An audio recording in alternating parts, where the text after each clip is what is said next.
Disney animated legacy, full of wonder, romance, imagination. Oh.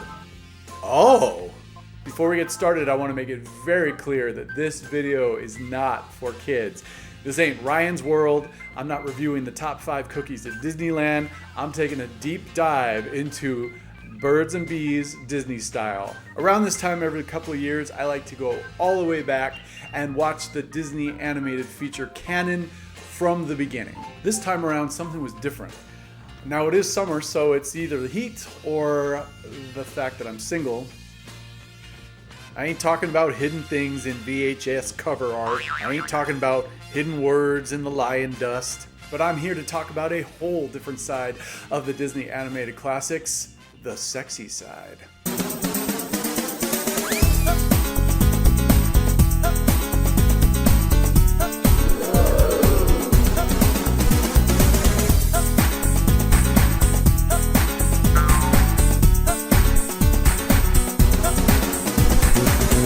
Things started out pretty tame in 1937 with the release of Snow White and the Seven Dwarfs, although there does seem to be some innuendo here. Or is that just me? Snow White and the Seven Dwarfs, at its heart, is a wholesome and imaginative story, but Dopey is a little pervy and tries to use his fast pass for the princess meet and greet more than once. Hi ho. Pinocchio in 1941 continues the harmless flirtation trend, although Jiminy Cricket does have a kind of weird obsession with wooden ladies. And we do get a little backlight peekaboo at Geppetto's elderly gams when he passes in front of the fireplace. Then in 1941's Fantasia, Disney goes for broke in the name of animated art house feature and flings a flock of busty harpies right in your face during the Night on the Bald Mountain sequence. Look at them go, woo! I don't know how this got past the movie censors, but apparently you can have, mythological memories just flapping around and no harm done. But it wasn't until Bambi in 1942 that the real Call of the Wild first reared its head and gave us an inside look at the horny, hairy world of the title character's woodland friends. As the characters get Twitter-pated one by one, we're barraged with a bevy of wiener metaphors when Flower turns red and goes all stiff after he gets kissed, while Thumper full-on starts, thumping just from getting touched. And look at his chickie poo, fluffing up her bunny bee cup. She knows exactly what she's doing. This is a furry's dream. I'm not so sure that forest fire at the end of the movie was started by humans. For a number of years after that, Disney remained rather tame with a slew of variety features, followed by pretty innocent romps through Wonderland, Neverland, and Cinderella Land.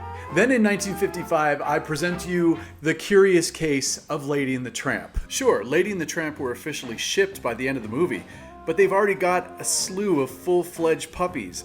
So when exactly were those made? Here's my theory, just hear me out. Jim Deere and Darling's kiddo is about 7 months old by Christmas time in the movie. He clearly can't walk yet. Newborn pups take about 2 months to brew in the oven. Let's also add in that an additional month has passed because their eyes are open and they can walk. What does all this doggy-style math add up to? Well, it means that these perky puppies were conceived about 3 months earlier, right about the same time as that lovely Bella Notte. My point? Both these horn dogs put out on the first date and definitely shared more than just spaghetti and meatballs. At least Pongo and Perdita waited until they were married, or however that works in the dog world. Do you just touch paws? I don't know. Also, did you know that Lady and the Tramp was the first animated feature to show a married couple in bed together?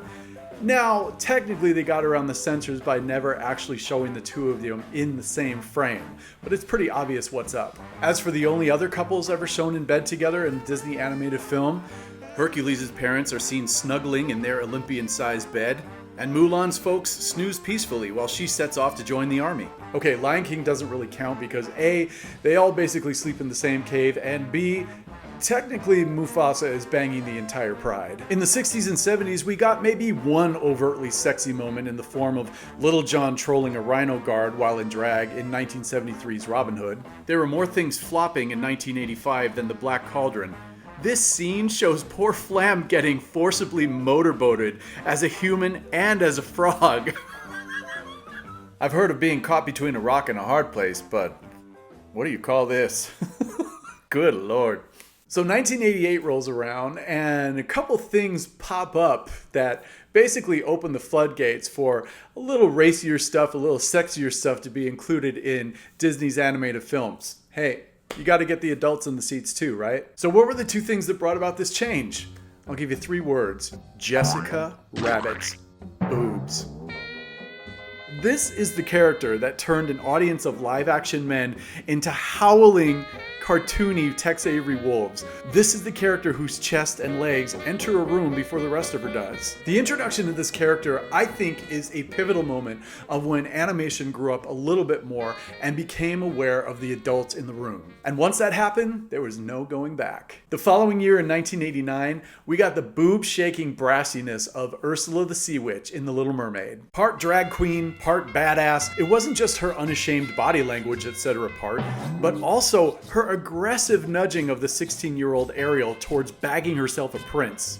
I mean, come on, her song basically says that casual banter is really just a means to hitting the sheets. Yes, on land it's much preferred for ladies not to say a word, and after all, dear, what is idle prattle for? Come on! And who can forget her saint-turned-stripper moment, worthy of any New York burlesque act?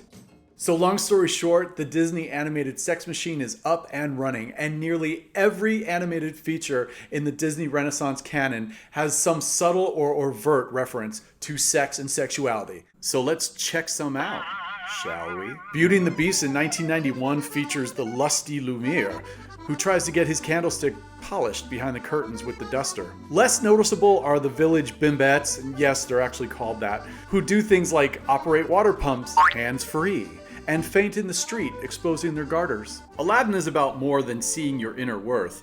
What's outside counts sometimes too, especially when you're playing dangerous sexual politics to trick your enemy, like Jasmine does when she uses her assets to buy Aladdin precious time to set things right. She knows what she's got, and she uses it to her advantage.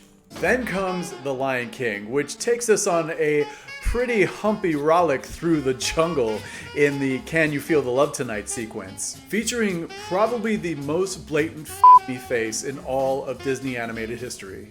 Whoo, the lion sleeps tonight, but not alone.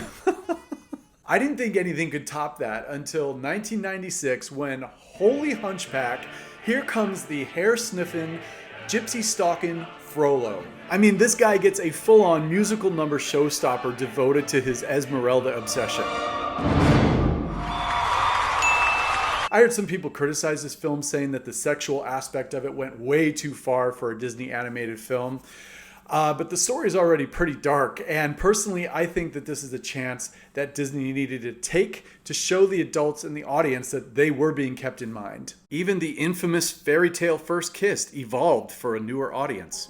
Pocahontas and John Smith certainly heated up international relations with this big smooch. Princess and the Frog devotes an entire scene to slipping someone the tongue, when Tiana and Navarre literally tie the knot. Disney developed a much more flirtatious and fun approach to sex in Hercules, with the more mature, more experienced, and slightly jaded Megara, who uses her aloof appeal and Grecian urn-shaped bod to seduce Herc into revealing his weaknesses. Independent, sarcastic, a bit troubled, and sexually aware. She's complex, which makes her completely alluring. I think Meg is one of the sexiest female characters that the studio has ever produced. But if sexually complicated characters aren't for you, not to worry. The nymph-chasing, humpy, horny Phil is a hell of a lot of fun to watch. While Mulan wasn't necessarily about sex, it was definitely about disguising or masking your sex in order to avoid punishment. Which of course means there has to be a scene where the main character almost gets caught in their birthday suit while trying to skinny dip.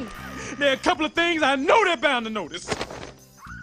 All of the male nudity is either cleverly obscured or kept out of frame, but it's clear Mulan ends up seeing more wieners than an Oscar Mayer factory worker. During the training scene when Shang disrobes, look at Mulan's face, she's like, ooh, ooh. Speaking of body parts, I have got to say that Disney animators are obsessed with boobs.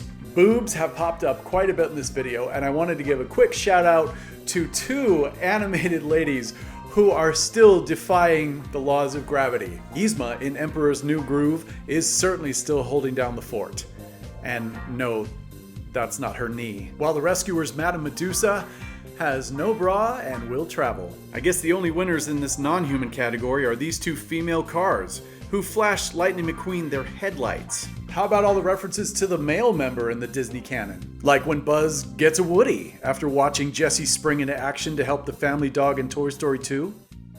Or Anna's reference to foot size in Frozen? Best friend's name? Probably John. Eye color. Dreamy. Foot size? Foot size doesn't matter. Or Colette's barely subtle eye movement to Linguini's nether region when he mentions, I have this tiny, little... And have you taken a good look at what shows up on the Centaur's head after his game of horseshoe goes wrong? Fun for the whole family. Well, we seem to have reached the climax of this video. I had to. If you like this video, be sure to leave a like and subscribe. Also, tell me what's your favorite sexy moment from a Disney animated film. Or if there's anything I missed, let me know in the comments below. This also seems like innuendo too. Is it me? It's just me? It's me. Okay, it's me. I got it. That's also not his knee.